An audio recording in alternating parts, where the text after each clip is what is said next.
Es un desafío para mí abordar una película tan compleja y llena de simbolismos, pero la abordo por una razón poderosa. Mi hija menor me la ha sugerido y esto representa para mí un reto y también una conexión amorosa con ella. Espero no decepcionarla y tampoco a ustedes. El viaje de Chihiro es una película de animación japonesa dirigida por uno de los mejores directores, guionistas e ilustradores, Hayao Miyazaki. A manera de contexto, cabe mencionar que Miyazaki suele destacar el rol de las mujeres y niñas en sus películas. Son protagonistas de un heroísmo rebelde, de una curiosidad por la vida rompiendo con los paradigmas establecidos. Nuestra protagonista, Chihiro, una niña de 12 años que junto con sus padres se está mudando y mientras viaja en el auto buscando su nuevo domicilio, observa con cierta nostalgia y rebeldía las flores que lleva en la mano. La aventura de Chihiro comienza cuando se extravían y sus padres deciden averiguar emprendiendo a pie una caminata en la naturaleza plácida. Para ello hay que atravesar un túnel al cual Chihiro teme. He aquí la primera toma de decisión de una puber, puesto que tiene la opción de quedarse en el auto o emprender la caminata. A propósito de este primer momento, me gustaría abordar sobre el rol que tiene la familia en el proceso de desarrollo de cada uno de sus miembros. Su propósito es promover la independencia de cada uno de ellos. Si bien es en la familia donde se desarrollan vínculos significativos y también duraderos, es en la familia donde se repiten pautas destructivas. Justo por esto el propósito de la familia es promover dicha independencia y diferenciación de cada miembro. A esto me refiero con identidad, independencia emocional, capacidad para la toma de decisiones, desarrollo de amistades y vínculos fuera del núcleo familiar. Murray Bowen, un psicoanalista cuya visión sistémica le permitió desarrollar conceptos como la diferenciación del self, refiere que una persona se considera plenamente desarrollada cuando ha sido enseñada a diferenciarse de su familia de origen, proceso que según Bowen puede requerir 12 años. Justo por este proceso atraviesa nuestra protagonista y su familia. La decisión de Chihiro de cruzar ese túnel es el preludio de su proceso de diferenciación. Ya veremos por qué más adelante. Chihiro decide atravesar el túnel en compañía de sus padres, quienes al ver el espléndido lugar, con paisajes abrumadores y puestos de comida plagados de olores y mezclas de sabores, manjares suculentos que invitan a su padre y madre a comer, a pesar de que no hay personas que les atiendan, y mientras comen, primero disfrutando los bocados y luego engulléndolos, mientras sucede esta compulsión, se van transformando en cerdos. Sí, en cerdos. Chihiro no sabe qué hacer. Corre buscando ayuda mientras la noche se avecina y el lugar se va tornando fantasmagórico. Pero se topa con un personaje que será central en la historia, el amo Haku, un joven que decide protegerla. De ahí en adelante la historia de Chihiro se torna frenética, y mientras busca recuperar a sus padres, se topa con diversos personajes, vínculos que se tornan complejos y en algunos casos conflictivos. Justo esa es la metáfora de la vida conforme nos vamos volviendo independientes de nuestro núcleo familiar. Hasta aquí la historia de Chihiro para evitar el spoiler. Esta historia sirve como pretexto para abordar la importancia de la diferenciación de cada miembro de una familia.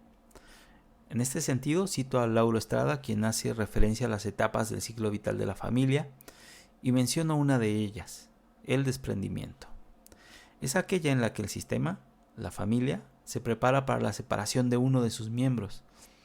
Esta etapa sucede cuando el joven o la joven inicia su vida universitaria, por ejemplo, o cuando hay una ruptura y él o la adolescente decide emanciparse, o simplemente porque se inicia la vida laboral, lo que da la posibilidad de tener un propio espacio, su propio ingreso. Seguramente han escuchado historias del hijo o la hija que tiene más de 40 años y depende de su padre y madre. No solo depende en lo económico, sino también en lo emocional, es decir, son personas fusionadas.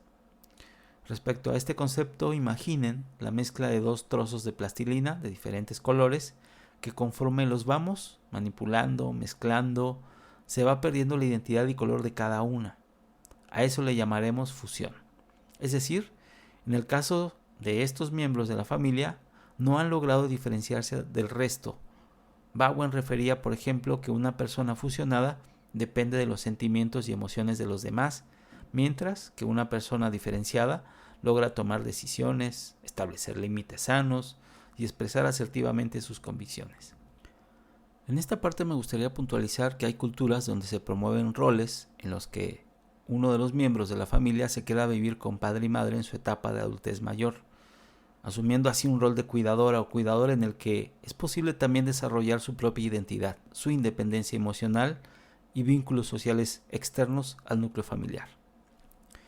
Volviendo a Chihiro, en este proceso de diferenciación y justo a través de la crisis experimentada, logró vincularse con otras personas, tomar decisiones y conformar una identidad basada también en la historia y vínculos afectivos desarrollados en su entorno familiar. Aquí quisiera compartirles una experiencia personal. Hace unos días decidimos en casa que nuestras hijas ya podían y debían salir y hacer una compra por sí solas. Esto implicaba varios detalles que a ojo de un adulto son acciones cotidianas, como el elegir la llave correcta para abrir 2 puertas, por ejemplo, girar la llave en el sentido correcto, interactuar con personas y hacer cálculos mentales para regresar con el dinero. ¿Hubo temor? Sí, tanto en ellas como en su madre y yo. Pero al igual que Chihiro, emprendieron su caminata tomadas de la mano, mientras yo a lo lejos observaba su caminar. A diferencia de los padres de Chihiro, broma aparte, insisto, broma aparte, nosotros no nos convertimos en cerdos y mis hijas no tienen 40 años. A su regreso compartimos la experiencia con éxtasis. Este fue un momento importante de diferenciación en ellas, en nuestra familia, y en este sentido comparto una respuesta del amo Haku a Chihiro. Dice el amo Haku: dime, ¿cuáles son los límites? Los límites son 3: el cielo, la imaginación y tú misma. Como decía, la película está plagada de simbolismos y cada vez que la he visto descubro cosas nuevas sobre la historia y sobre mí también. La narrativa parte de una perspectiva onírica, incapaz de sustraerse de una realidad. Hay un juego constante entre la fantasía y la realidad, entre la realidad de los personajes y nuestra realidad como espectadores, porque también conectamos con varios personajes. Este diálogo que presento a continuación, para mí refleja esa idea del concepto de diferenciación del self. Chihiro le responde a uno de los personajes que teme salir y alejarse de su madre, considerando que ella, su madre, le ha impuesto normas estrictas de cuidado y temor al contacto con el exterior. Si salgo, de aquí me enfermaré, dice el personaje mientras Chihiro responde: no, si te quedas aquí, enfermarás. Cierro invitándoles a reflexionar sobre su forma de interactuar con sus familiares, pareja, amistades y en sus relaciones cotidianas en contextos como la escuela o trabajo. La pregunta es: ¿establecen límites sanos y expresan asertivamente sus convicciones? O si su bienestar emocional depende de los sentimientos de otras personas. Piénsenlo. Kamaji, uno de los personajes que le da trabajo a Chihiro, expresa un mensaje poderoso que también tiene que ver con la vida misma. Antes había un tren de regreso, pero ahora es de un solo sentido. ¿Aún quieres ir? El viaje de Chihiro, del director Hayao Miyazaki, lo encuentran en Netflix. Nos escuchamos en otro episodio más de Ve Cine, Escucha Psicología.